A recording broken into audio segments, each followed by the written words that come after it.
Eto na nga mga chong, marami tayong basketball updates. Coach Tim Cone, bakit kumpiyansa sa Ginebra? Ngayong papasok na sila sa PBA Playoffs. Barangay Ginebra Playoff Scenario, Justin Brownlee at Allen Durham, possible na magharap sa quarterfinals. Alam naman nating lahat mga chong, ang nabuong rivalry nitong si Allen Durham at ni Justin Brownlee. At mukhang mapapaaga nga yung kanilang match-up ngayong conference base yan sa kasalukuyang team standings. At kung hindi na nga yan gagalaw, ay maghaharap nga sa best of 5 quarterfinals itong mag-rival team na Meralco Bolts at Barangay Ginebra. Dahil as of now, number 2 sa team standings ang Meralco Bolts na may 6 win at 3 loss record. At malaki yung chance na mananatili na sa number 2 position ang Meralco Bolts kahit pa maipanalo ng Converge ang kanilang laro.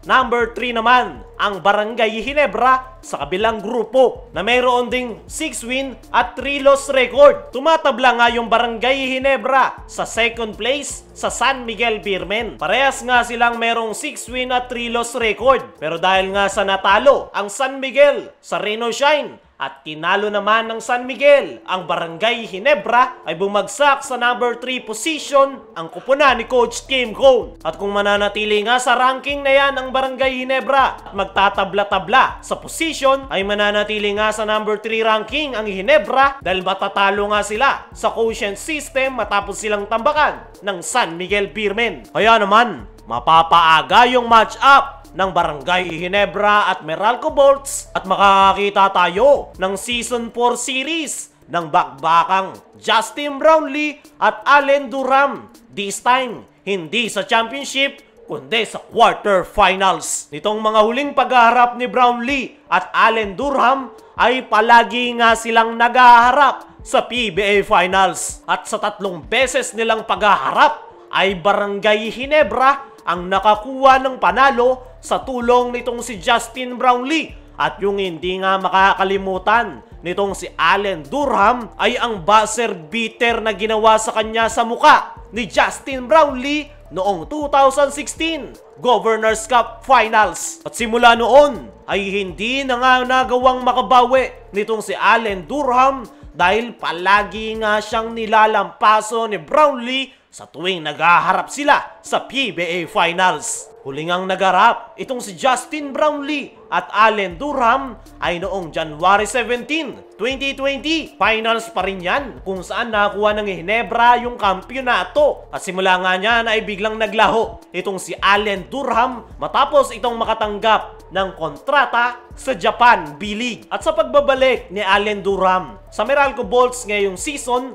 ay hindi pa nga nito nakakaharap si Justin Brownlee dahil sa bagong format ng PBA na 2 grupo. At sa darating nga na quarterfinals ay magkakaroon ng reunion si Brownlee at Allen Durham. Ayon nga sa nasabing Meralco Import bago pa magsimula ang Governors Cup, ay excited nga ito na muling makaharap ang Barangay Ginebra, lalong-lalo na si Justin Brownlee. Meron nga raw unfinished business itong si Allen Durham, kaya siya nagbalik sa Meralco Bolts. At yan nga raw ang kanyang tatapusin ngayong conference at excited ito na makalaban ang Barangay Ginebra. At mukhang mapapaaga talaga yung kanilang match-up dahil base sa team standings at mga upcoming games ay napakalaki talaga ng tsansa na Ginebra at Meralco ang magtatapat sa crossover quarterfinals. At magandang bakbakan niya yan mga chong dahil masusubukan nga ang tibay at tatag nitong si Allen Durham at ni Justin Brownlee sa pang-4 na pagkakataon na maghaharap sila sa PBA Playoffs. At speaking of PBA Playoffs, ay kumpiyansa nga itong si Coach Tim Cone sa kanyang kupunan sa paparating na quarterfinals. Ngayon nga na nalalapit na ang PBA Playoffs ay marami ang nagtatanong,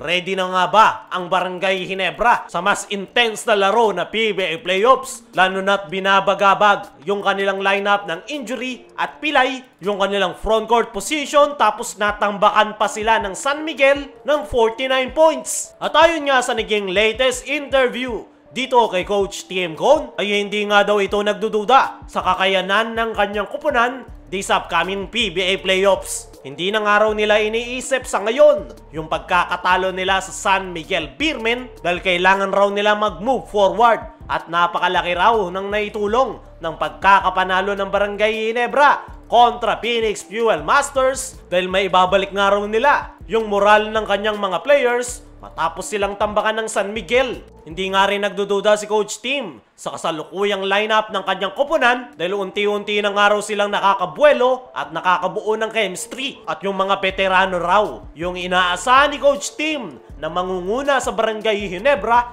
this upcoming PBA playoffs sa pangunguna nitong si Justin Brownlee, Japet Aguilar, lalong-lalo na itong si L.A. Tenorio. Kilala nga natin itong si Coach Tim Cone na sa tuwing pumapasok ng PBA playoffs ay kakaiba yung kanilang ipinapakita. Kung ano yung pinakita nila sa elimination round ay mas dinodoble nila kapag nagsisimula na ang PBA playoffs. At dyan nga expected, natatrabaho na itong kanilang resident import na si Justin Brownlee. Dahil nitong mga nakalipas na laro ng Ginebra ay pa-chill-chill lang si JB dahil maganda yung inilalaro ng kanyang mga teammates. At yan nga yung nakakatakot sa Barangay Ginebra. Maganda na yung kanilang inilalaro pero hindi pa bumepersa si Justin Brownlee. Pagdating naman kay L.A. Tenorio ay inaasahan ni Coach Tim na yung leadership ni L.A. ang mangingibabaw sa lahat. Dahil alam na nga nito ang gagawin sa tuwing nagiging crucial na ang kanilang mga laro. Kayo mga chong, ano masasabi nyo sa sinabi ni Coach Tim sa Ginebra playoffs? Pati na rin sa magiging reunion matchup ni Brownlee at Allen Duram. I-comment mo lang dyan sa ibaba.